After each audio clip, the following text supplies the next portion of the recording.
আপনি জানেন কি, ভগবান শিবের এমন এক ভক্ত ছিলেন যিনি দেবীকেও মানতেন না, আর সেই ভক্তই একদিন মাতা পার্বতীকে ইঁদুর রূপে কামড়েছিলেন। এক তপস্বী, কৃষ্ণদেহ, চোখে উন্মাদ ভক্তির আগুন। এই তপস্বীর নাম ভৃঙ্গি আরশি। তিনি ছিলেন ভগবান শিবের পরম একনিষ্ঠ ভক্ত, কিন্তু তার বিশ্বাস ছিল ভয়ঙ্কর এক পেশে, শিবই সব, শক্তি কিছুই নয়। ভৃঙ্গি প্রতিদিন শিবের পূজা করতেন, কিন্তু মাতা পার্বতীকে কখনোই প্রণাম করতেন না। এই অবহেলা ধীরে ধীরে রূপ নিল অহংকারে। একদিন শিব প্রকাশ করলেন অর্ধনারীশ্বর রূপ, যেখানে শিব ও শক্তি একসাথে, এক শরীর। ভৃঙ্গি শুধু শিবকে প্রদক্ষিণ করতে চাইলেন।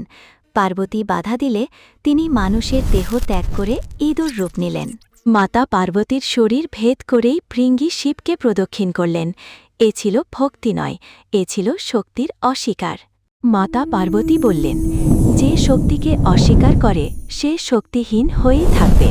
অভিশাপে ভৃঙ্গির দেহ থেকে রক্ত, মাংস, বল সব লুপ্ত হল।